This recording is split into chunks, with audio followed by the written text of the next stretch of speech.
soalan saya berkenaan tentang di perkuburan, membuat pembinaan di perkuburan, adakah boleh? Ini memang pembahasan yang agak panjang, tapi boleh kita ni. Baik, apa hukum membina binaan di atas kubur?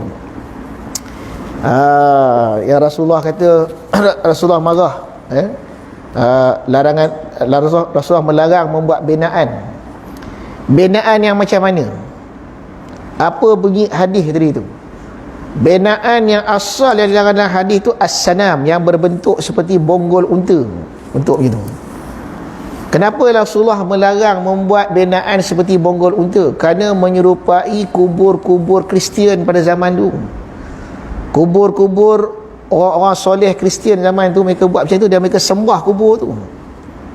Ni yang Nabi larang ni. Ni yang Nabi larang binaan yang asal dilarang, itu yang dilarang. Itu yang dilarang dalam hadis itu, binaan yang macam tu. Yang pertama. Yang kedua, okey, sekarang ni apa pula hukum kita dekat kubur-kubur kita ni?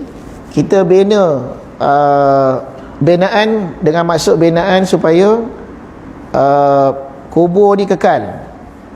Maka dilihat di mana kita bina kubur tersebut. Kalau dibina di tanah sendiri tak ada masalah, harus. Dengan tujuan kita bina ni air air yang lalu kawasan itu, jadi bila kita datang nak ziarah, kita nampak lagi kat mana kubur. Yang menjadi masalah kalau binaan itu di tanah kubur wakaf. Dan banyakkan tanah kubur ni semua wakaf. Yang sini ada bahas, harus ke tidak kita bina tu. Maka dalam kitab kata ada yang kata haram, ada yang kata makruh membina binaan tersebut kerana menyempitkan tanah kubur. Sempit tanah kubur ni macam mana? Maknanya sekira-kira tak dapat nak dirobohkan. Tak dapat nak diroboh, tak ada nak roboh. Habis sempit, dia ambil tanah wakaf ni bukan hak dia. Sampai masa orang ni pula tak tanam, orang ni pula tak tanam. Ni kita dah bina banyak-banyak, orang dah sempit dah kubur tu, sampai tempat orang tak ada masuk. Tapi kalau ada cara kita dia ada dua. Satu, kalau kita bina itu dengan alasan, kalau kita tak buat tu rosak dah ustaz, nak cari kubur dah tak jumpa dah. Tu pertama. Yang kedua, kerana keadaan tanah tu. Yang kedua, kita bina tadi tu sekira-kira kalau besok dihancurkan tak ada masalah, boleh dipecahkan. Barulah hukum dia tu jatuh harus. Kalau tidak, makruh, ada setengah pendapat kata haram. Sebab dibina di atas tanah yang wakaf ataupun sabil, perkuburan untuk orang ramai.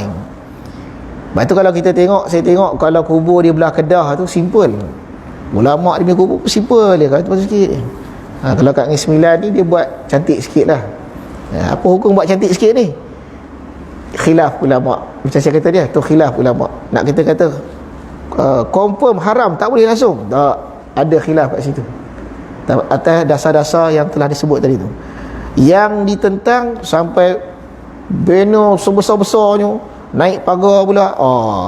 Melainkan kubur yang kita buat itu kubur seorang para wali, kubur Nabi, kubur orang soleh menjadi syiar. Itu lain lah, itu dah masuk hukum lain.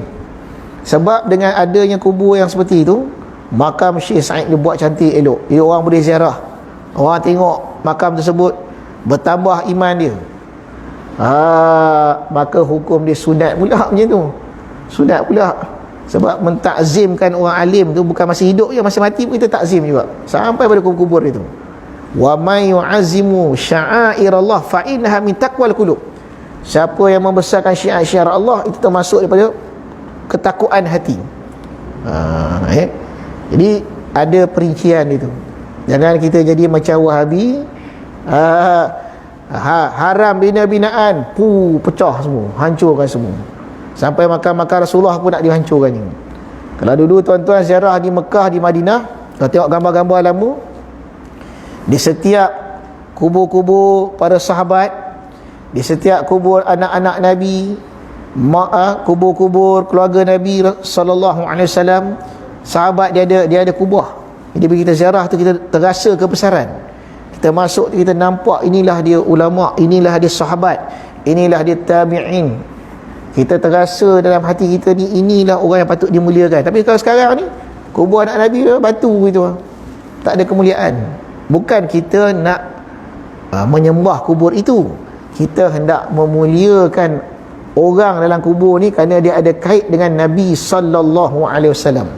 Dan Al-Quran menyatakan wa may yu'azzimu sya'airallah fa innaha min taqwal qulub. Siapa membesarkan syiar Allah, membesar tu mentakzimkan, memuliakan. Dan salah satu cara memulia tu dengan dibuatkan tempat yang baik supaya senang diziarah dan dikenal sebagai tanda syiar agama.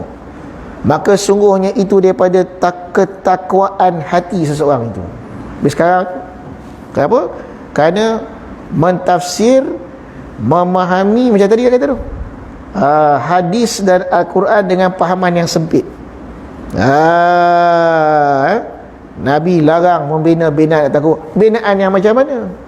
Bentuk yang macam mana yang tak boleh tu? Bentuk yang tegak macam tu. Adapun kalau naik rata tak apa. Yang Nabi larang sanam yang macam bonggol unta. Kenapa dia larang macam bonggol unta? Kerana itu menyerupai kubur-kubur orang-orang yang dianggap soleh oleh orang Kristian pada zaman itu, dan mereka menyembah kubur itu. Yang ini yang dilarang dalam agama kita. Wallahu a'lam.